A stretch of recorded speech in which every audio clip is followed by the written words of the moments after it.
Voici un prêt structuré, un contrat aux clauses très techniques composé de variables, de bases de calcul complexes, de flux X ou Y, bref, un grand micmac incompréhensible aux novices des marchés financiers, pourtant proposé aux mairies et collectivités depuis une dizaine d'années.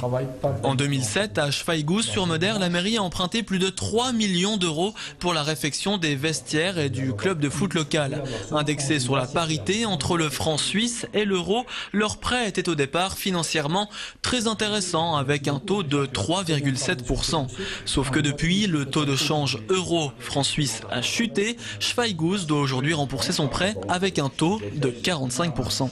Ça nous fait 10 millions à rembourser sur les 11 prochaines années. C'est-à-dire, moi, je peux rester chez moi. Je viendrai juste signer les petits papiers, tout ce qui concerne l'administration. Il n'y a plus aucun projet que nous puissions faire à Schweighouse.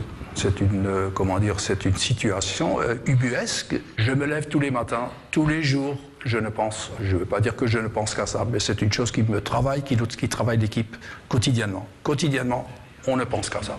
Dans les circonstances actuelles, Schweighouse ne pourra pas rembourser le prêt. Pour s'en sortir, monsieur le maire devrait doubler les impôts locaux. Inenvisageable. Si la solution n'évolue pas, il pourrait porter l'affaire en justice.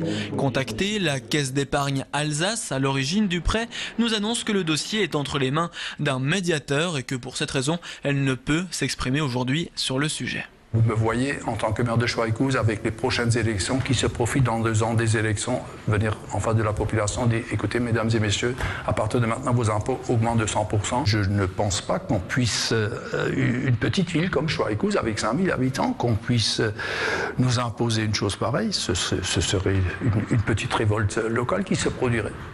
À Célestat, même combat contre l'augmentation des taux.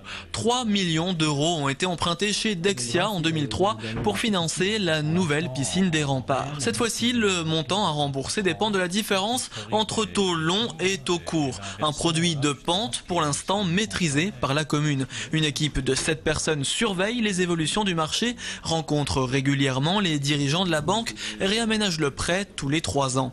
Le pire a pu être évité, le taux de remboursement est aujourd'hui de 4,37%.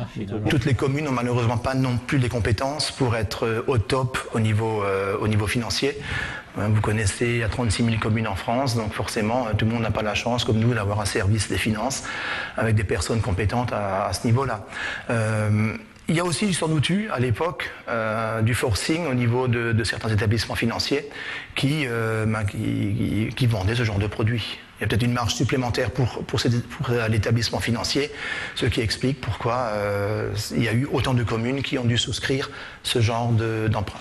En Alsace, une quarantaine de collectivités ont souscrit à des emprunts toxiques. Schweighouse, Guebwiller, Soultz et Saint-Louis en seraient les plus vulnérables.